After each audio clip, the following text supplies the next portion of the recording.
एक investment portfolio में debt mutual fund की खास इंपॉर्टेंस होती है क्योंकि डेट इन्वेस्टमेंट पोर्टफोलियो को स्टेबिलिटी प्रोवाइड करता है।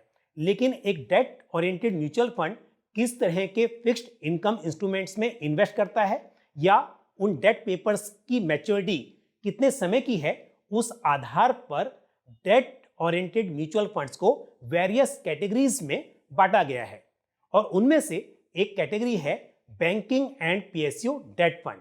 तो आज के इस वीडियो में हम banking and PSU debt fund पर खास तौर पर बात करेंगे। नमस्कार, मैं हूं पंकज मटपाल और आज मेरे साथ हैं एक बेहद खास मेहमान mister Avnish Jain, head fixed income Canara Robeco mutual fund. Sir, स्वागत है आपका। थैंक यू, नमस्ते। कैनरा रोबेको म्यूचुअल फंड ने banking and PSU debt fund का एनएफओ लॉन्च किया है जो कि 29 जुलाई से 12 अगस्त तक ओपन रहेगा। तो आज हम जैन सर से इस पर खास बातचीत करेंगे। तो सर, ऐसे मौके पर जब बॉन्ड यील्ड्स पहले के मुकाबले काफ़ी बढ़ गई हैं और इंटरेस्ट रेट आगे भी बढ़ने की संभावना है, तो ऐसे में डेट फंड में इन्वेस्ट करने का क्या ये सही समय है? अगर देखा जाए तो लास्ट एक साल में इंटरेस्ट रेट बहुत ऊपर गए हैं। इसका कारण ये है कि अगर आप विश्व में देखें तो जो महंगाई दर है वो सब देशों में बहुत ऊपर गई है और ये इतनी ऊपर गई है कि लास्ट 40 साल में आपने ये महंगाई दरें यूएस में, यूके में और यूरोप में इतनी हाई रेट्स ऑफ इन्फ्लेशन या महंगाई दर नहीं देखी गई है। इसके चलते जो वहाँ के केंद्रीय सेंट्रल बैंक्स हैं उन्होंने इस साल से जो रेट हाइक्स हैं शुरू करी हैं वो काफ़ी तेज़ी से शुरू करी हैं।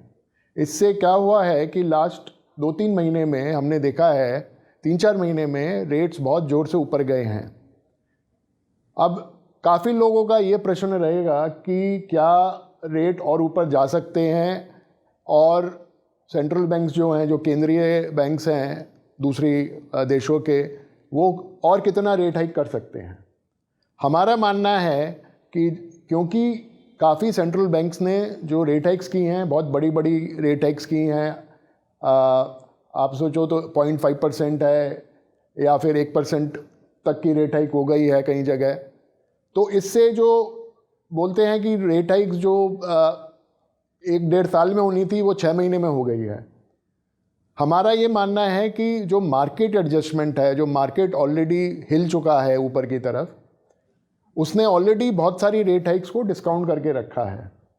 तो हमें लगता है कि अभी यहाँ से रेट हाइक होना, अगर रेट हाइक होए भी तो मार्केट में उतना मूवमेंट नहीं आएगा। अगर हम भारत देश की तरफ देखें तो आरबीआई ने भी 2 मूव में ऑलमोस्ट 1% की रेट हाइक करी है और साथ में 0.5% का सीआरआर हाइक भी किया है। हम देखें तो शॉर्ट टर्म रेट्स जो हैं, जो शॉर्ट टर्म रेट्स जो ऊपर गए हैं वो ऑलमोस्ट 2% ऊपर चले गए हैं, जबकि 10 साल में अगर आप देखें मूवमेंट वो करीब 1% का है। तो शॉर्ट टर्म रेट्स ऑलरेडी काफ़ी एडजस्ट हो गए हैं। तो इससे लगता है कि मार्केट्स ने ऑलरेडी काफ़ी कुछ आरबीआई की रेट हाइक्स को डिस्काउंट कर लिया है और आगे चल के अगर आरबीआई रेट हाइक भी करे तो मार्केट में हमें इतना मूवमेंट नहीं दिखाई देता है। बट ये नहीं मानना चाहिए कि यहाँ से मार्केट में रैली होगा, वो थोड़ा सा डिफ़िकल्ट है, थोड़ा मुश्किल है।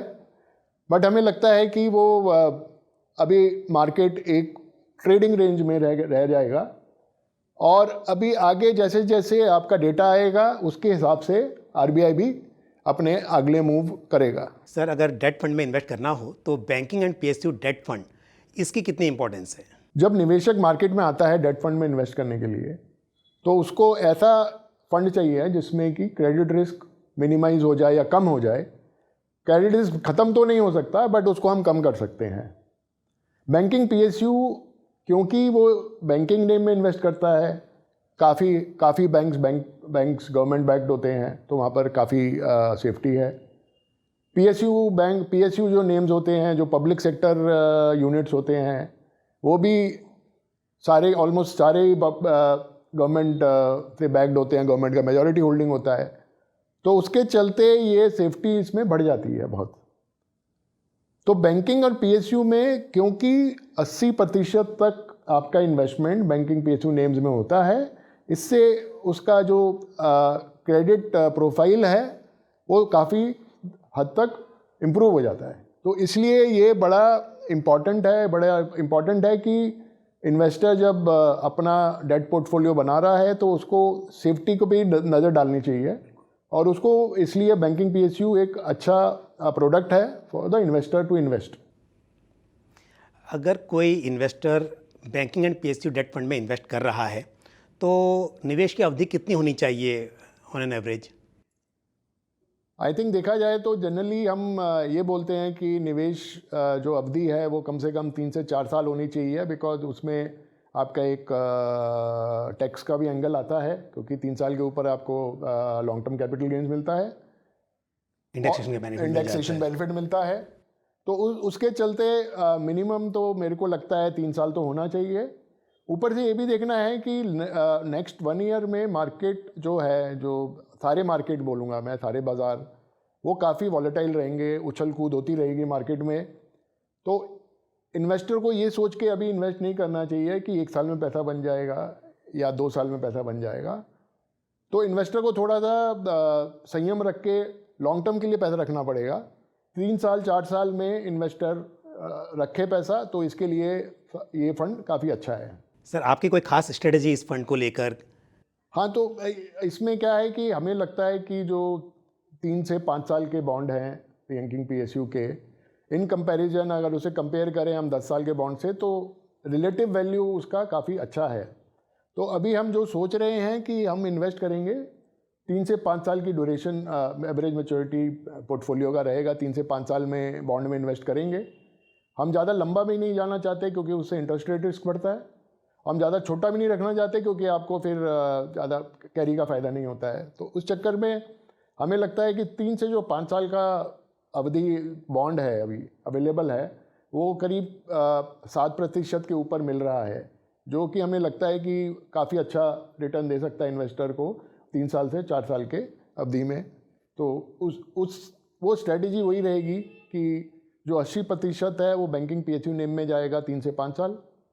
20% जो बचता है उसमें हम थोड़ा टेक्निकली ट्रेड कर सकते हैं गवर्नमेंट बॉन्ड्स में या दूसरे पेपर्स में, बट जो बल्क ऑफ द पोर्टफोलियो रहेगा वो बैंकिंग पीएसयू में रहेगा, जो 3 से 5 साल का मैच्योरिटी वाला रहेगा। तो आपका जो इन्वेस्टमेंट होगा ये मेजरली टॉप रेटेड पेपर्स में होगा या फिर टॉप रेटेड और थोड़ा सा एक निचले स्तर के जो क्रेडिट वाले पेपर्स हैं उसमें भी आप करेंगे? तो हमारा जो हाउस का ओवरऑल फिलॉसफी है, जो हमारा हाउस का मानना है कैनरा रोबेको का, कि हमें लगता है कि इन्वेस्टर को ज़्यादा क्रेडिट रिस्क नहीं लेना चाहिए, और स्पेशली ऐसे माहौल में जबकि आपका ग्लोबल जो आपका विश्व का में जो अभी सब चल रहा है, अब कमोडिटी प्राइस ऊपर हैं, ऑयल प्राइस ऊपर हैं, आपका यूक्रेन में युद्ध चल रहा है, इसके चलते जो इन्वेस्टर है उसको सेफ्टी में ही रहना चाहिए। जो सेफेस्ट एसेट है जो कि आपका ट्रिपल ए एसेट्स है, जो हमारा क्रेडिट पॉलिसी है एनीवे, वो हमारा जनरली हम ट्रिपल ए एसेट्स ही देखते हैं। तो जो हमारा इन्वेस्टमेंट होगा बैंकिंग पीएसयू में, वो आप 100% almost 100% will be in triple A. So पूरा 100% लेके ट्रिपल ए में ही होगा। और अभी इस माहौल में हम कोई देख नहीं रहे हैं कि उसके नीचे क्रेडिट रेटिंग पे जाएंगे। Sir, I agree with you, because क्या होता है कि कोई भी इन्वेस्टर जब वो इक्विटी में इन्वेस्ट करता है तो वहाँ पर ग्रोथ एक्सपेक्ट करता है और उस जानता है कि यहाँ पर रिस्क है। लेकिन जब डेट में इन्वेस्ट करता है तो सेफ्टी प्रायोरिटी होती है, लेकिन हाँ उसके साथ साथ रिटर्न मिले। तो आपने जो कहा कि आपकी जो स्ट्रेटजी है ट्रिपल ए रेटेड पेपर्स में ही आप इन्वेस्ट करेंगे या टॉप रेटेड पेपर्स में इन्वेस्ट करेंगे, आई थिंक ये एक बहुत ही अच्छा रहेगा निवेशक के लिए कि सेफ्टी भी और रीजनेबल रिटर्न्स भी दोनों ही मिल सके। तो मेरे हिसाब से अगर देखा जाए, एक तो ये कैटेगरी अपने आप में एक अच्छी कैटेगरी है डेट के अंदर, और साथ में अगर कैनरा रोबेको की बात की जाए तो जो अभी जैन सर ने कहा कि जो स्ट्रेटजी रहेगी ये शायद बहुत ही फ़ायदेमंद साबित हो सकती है। सर, आपने बहुत सारी बातें बताई, बट कोई ऐसी बात जो आप निवेशकों को बताना चाहें इस फंड के बारे में या फिर ओवरऑल डेट मार्केट के बारे में जिससे उनका फ़ायदा हो सके? तो डेट मार्केट में आई थिंक जैसे मैंने पहले शुरू में ही बोला था कि निवेशकों को ये प्रश्न आ रहा है कि हम अभी इन्वेस्ट करें कि हम रुक के करें, तो हम तो हमेशा यही बोलते हैं कि मार्केट को टाइम नहीं करना चाहिए, बिकॉज ऐसा किसी को कुछ नहीं पता होता है क्या होने वाला है, बिकॉज जो मार्केट इतना वॉलेटाइल है, इसमें कब उल्टी हो जाए चीज़ें वो पता नहीं चलेगा।